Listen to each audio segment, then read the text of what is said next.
எங்கள் அண்ணன் அப்படி என்னங்க தப்பு பண்ணிட்டாரு? ஏதோ சர்க்கார் படத்தில் நடித்த கொஞ்சம் கொஞ்சம் நாலேஜை வச்சு சட்டமன்றம்னா இப்படி தான் இருக்கும் அப்படின்னு நினச்சி உள்ளே வந்துட்டாரு. உள்ளே வந்து பார்த்தா தான் தெரியுது ஓடவும் முடியாது ஒளியவும் முடியாதுன்னு. அதுக்குன்னு இந்த அடியாக அடிப்பீங்க?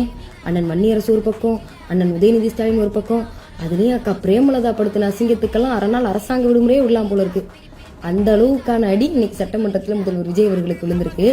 அண்ணன் என்ன நினச்சிட்டாரு, சட்டமன்றத்துக்குள்ளே போவோம், ஸ்டார்ட் கேமரா ஆக்ஷன் சொன்னதும் எதிர்கட்சி தலைவரே நீங்க அடிச்சா பீஸு நான் அடிச்சா மாசு அப்படின்னு டைலாக் பேசிட்டு கட் சொன்னதும் குடுகுன்னு ஓடி போய் கேரவனில் உட்காந்துக்கலாம் அப்படின்னு நினச்சிட்டாரு போல.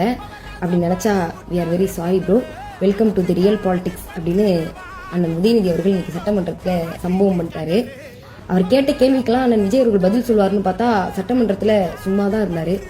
பேசாமல் சும்மாவே இருந்திருக்கலாம். இந்த வெர்ச்சுவல் வாரியர்ஸ்லாம் எங்கள் அண்ணன் எவ்வளோ நாகரிகமானவர் பார்த்தீர்களா, அவங்க இவ்வளோ கடுமையாக பேசி எங்கள் அண்ணன் எதுவுமே பேசல பார்த்தீர்களா அப்படின்னு முட்டு கொடுத்துருக்கலாம்.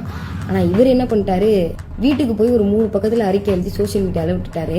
எல்லாரும் இவர் இப்படி அறிக்கையில் பேசினதை சட்டமன்றத்திலே பேசியிருக்கலாமே, எப்படி பேச முடியும், ஸ்கிரிப்ட் ரைட்டர் தான் வீட்டில் இருக்கிறாரு, இதுலேருந்து தப்பிக்க உங்களுக்கு ஒரே ஒரு வழி தான் இருக்குது, திருச்சி கிழக்கு இடைத்தேர்தலில் இந்த ஸ்கிரிப்ட் ரைட்டர் நிற்க வச்சு ஜெயிக்க வச்சிருங்க, கூப்பிட்டு பக்கத்துலேயே உட்கார வச்சுருங்க. வேறு வழியே கிடையாது ப்ரோ.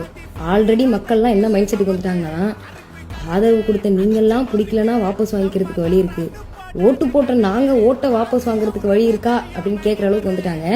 இதுக்கப்புறம்